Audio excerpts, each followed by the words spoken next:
अल्लाह और भगवान में क्या अंतर है?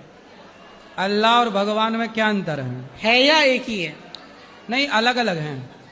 अलग अलग ये है कि भगवान जो हैं वो 5 अक्षरों से मिलकर बने हैं, भागवान।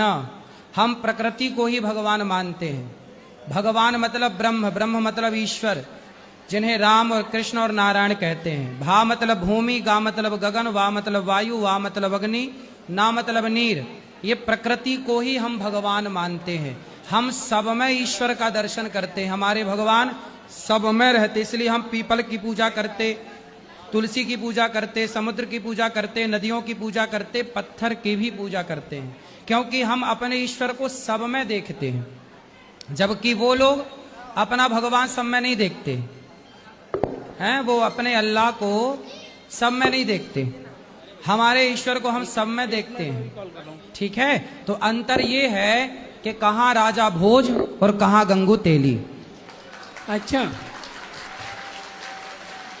थोड़ा अल्लाह का भी बताइए। हैं? अल्लाह का भी बताइए। वही तो बता रहे थे। हैं? कोई नहीं, वही तो बता रहे थे, कहां राजा भोज कहां गंगू तेली। देखिए, ये जमीन, ये आसमान, ये हवा, ये पानी, ये आग, इन सब को मुसलमान भगवान का मानता है, मगर इनको भगवान नहीं मानता।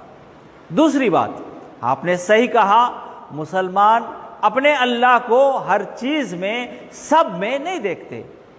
ये सही बात है। मुसलमान हर चीज अल्लाह के कुदरत में है मानते हैं, मगर हर चीज में अल्लाह है ये नहीं मानते। हर चीज अल्लाह के कब्जे में है। जैसे जमीन अल्लाह के कब्जे में, सूरज अल्लाह के कब्जे में, हवा अल्लाह के कब्जे में, हर चीज अल्लाह के कब्जे में है, मगर हर चीज में अल्लाह है ये नहीं मानते। देखिए, हर चीज में भगवान को मानना, हर जगह भगवान को मानना, ये वेद और शास्त्रों की खिलाफ वर्जी होती है।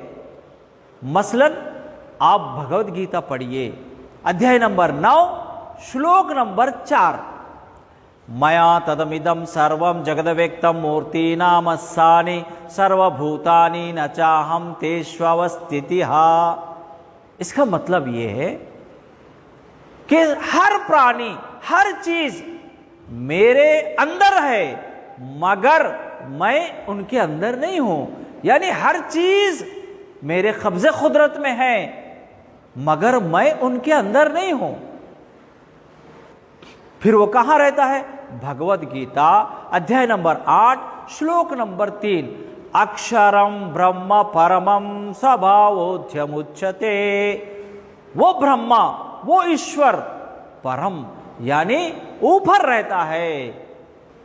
जिसने आसमान को बनाया, क्या वो इस आसमान के नीचे है? कोई बता सकते हैं? और कुरान में सूरह नंबर 20 आयत नंबर 5 में है, अर्रहमान अलल अर्श इस्तवा। वो रहमान, वो अल्लाह अर्श पर कायम है। देखिए, ये दुनिया एक जर्रे के बराबर है। इतनी छोटी दुनिया में वो अल्लाह कैसे आएगा? इससे पता चला कि भगवान ईश्वर अल्लाह सृष्टि में नहीं रहता। पेड़, पहाड़, समंदर, नदी, ये पत्थर, ये सब सृष्टि है। मुसलमान सृष्टि की पूजा नहीं करता।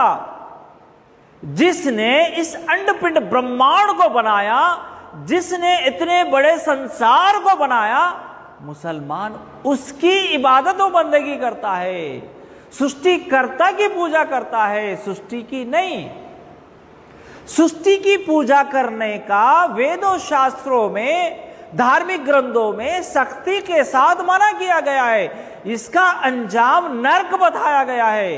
मसलन यजुर्वेद अध्याय नंबर 40 मंत्र नंबर 9, अंधात्मा प्रविशन्ति असंभूति मुपासते ततोबोय इवते तमोय उसंभूत्याग्रतः।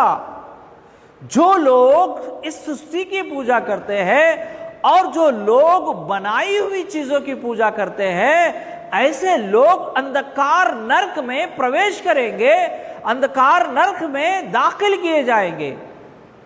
कुरान में सूरह नंबर 5 आयत नंबर 72 में वमावाहुन नार वमा लिज़्ज़ालिमीन मिन अंसार, ऐसे लोगों का ठिकाना जहन्नम की आग होगा और इनका कोई मददगार नहीं होगा।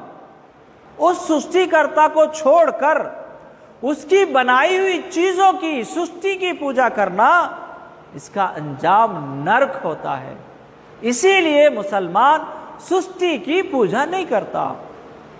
अब मैं आपको अल्लाह के बारे में मुख्तसर से बताऊंगा। वो अल्लाह एक है, अकेला है। व इलाहुकुम इलाहु वाहिद, वो अकेला है, इसीलिए सबके लिए जमीन एक है, सबके लिए आसमान एक है, सबके लिए सूरज एक है, सबके लिए हवा पानी सबके लिए बराबर है। अगर हर मजहब का अलग अलग भगवान होता तो फिर हर मजहब का अलग अलग सूरज होना चाहिए था, हर मजहब की अलग अलग जमीन होना चाहिए था। ऐसा है क्या?